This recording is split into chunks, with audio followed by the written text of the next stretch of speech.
আসসালামু আলাইকুম, স্বাগত জানাচ্ছি আরও একটি নতুন আপডেট ভিডিওতে। দেশ এবং প্রবাস থেকে যে যেখান থেকে দেখছেন সবাইকে স্বাগত জানাচ্ছি। দর্শক, আমরা এই মুহূর্তে আছি ঢাকা বিমানবন্দর রেলওয়ে স্টেশনে। হাতের ডান দিক থেকেই ঢাকা আশুলিয়া এলিভেটেড এক্সপ্রেসওয়ের পিলার নির্মাণ কাজ চলছে। ইতিমধ্যে এখানে পিলারগুলো দৃশ্যমান হতে শুরু করেছে। ঢাকা আশুলিয়া এলিভেটেড এক্সপ্রেসওয়েটি সাভারের ইপিজেড থেকে আশুলিয়া আবদুল্লাপুর উত্তরা হয়ে বিমানবন্দরের ঢাকা এলিভেটেড এক্সপ্রেসওয়ের সাথে সংযুক্ত হবে। দিন যতই যাচ্ছে ততই বদলে যাচ্ছে এই বিমানবন্দর এলাকা। বেশ কিছু প্রকল্পে বিমানবন্দর এলাকাটি পুরোপুরি বদলে যাচ্ছে। দর্শক, এবার আমরা টঙ্গী আবদুল্লাপুর অংশে চলে এসেছি। বিমানবন্দরে আপনাদেরকে যে অংশটা দেখালাম ঢাকা আশুলিয়া এলিভেটেড এক্সপ্রেসওয়ের, তারপরে উত্তরা অংশের বেশ কিছু পিলার দৃশ্যমান হয়েছে। সেই অংশটি আজকের ভিডিওতে দেখানো সম্ভব হচ্ছে না, কারণ বর্তমান সময়ে আবহাওয়াটা এমন অবস্থা হয়েছে যে এক জায়গায় ভিডিও রেকর্ড করার পরে আরেক জায়গায় যেতে বৃষ্টি নেমে যাচ্ছে। তো বৃষ্টির জন্য ড্রোন ফ্লাই করতে পারি নাই, যার কারণে উত্তরা অংশের আপডেটটি দিতে পারছি না, সেজন্য আন্তরিকভাবে দুঃখ প্রকাশ করছি। দর্শক, আমরা এখন আছি আবদুল্লাপুর অংশে। আবদুল্লাপুর অংশে বেশ কিছু পিলার ইতিমধ্যেই দৃশ্যমান হয়ে গেছে। এছাড়াও ঢাকা আশুলিয়া এলিভেটেড এক্সপ্রেসওয়ের কাজগুলো সব জায়গাতেই বেশ দ্রুত গতিতেই করা হচ্ছে। প্রকল্পের নির্মাণ কাজ যখন শুরু হয়েছে তখন থেকে এই প্রকল্পের কাজগুলো বেশ গতি আছে। কাজের গতির ধারা যাতে অব্যাহত থাকে আমরা তেমনটাই আশা করব, কারণ ঢাকা আশুলিয়া মহাসড়কটি খুবই ব্যস্ত একটি মহাসড়ক। এখানে যত দ্রুত কাজগুলো শেষ হবে ততই এখানে যানজট ভোগান্তি কমে আসবে। দর্শক, এবার আমরা সামনের দিকে এগিয়ে যাব। বর্তমানে এদিকটায় কি অবস্থায় রয়েছে সেটি আপনাদেরকে দেখাবো।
দর্শক, আবদুল্লাপুর থেকে এই অংশ পর্যন্ত মোটামুটি বেশ কিছু পিলার দৃশ্যমান হয়েছে, আর ডান দিকে এই প্রকল্পের জন্য গার্ডার নির্মাণের কাজ চলছে।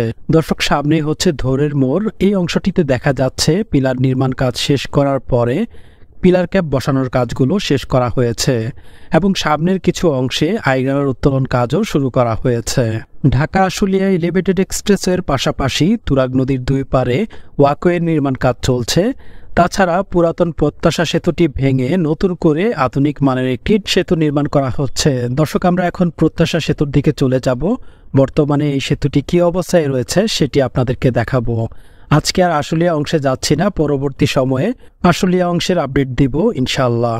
দৌড় থেকে প্রত্যাশা সেতু পর্যন্ত প্রায় প্রত্যেকটি পিলারের উপরেই পিলার ক্যাপ বসানোর কাজ শেষ করা হয়েছে। আশা করা যাচ্ছে খুব দ্রুত এখানে আইগারার উত্তোলন কাজ শুরু হয়ে যাবে।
দর্শক, এবার প্রত্যাশা সেতুর দিকে চলে আসলাম। সামনে আপনারা দেখতে পাচ্ছেন নতুন একটি সেতু নির্মাণ করা হচ্ছে।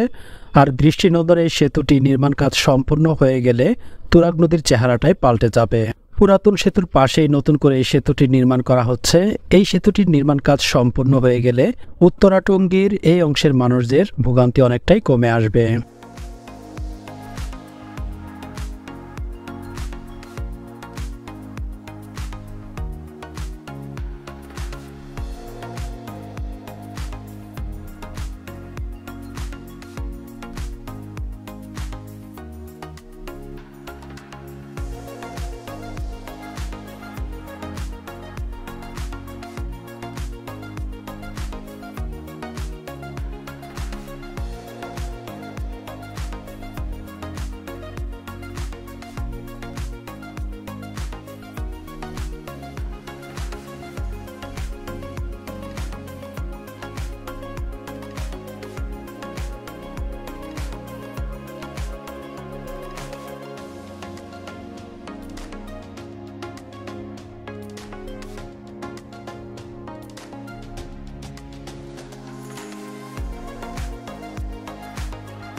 দর্শক, সেই সাথে আজকের ভিডিওটি এখানেই শেষ করতে যাচ্ছি।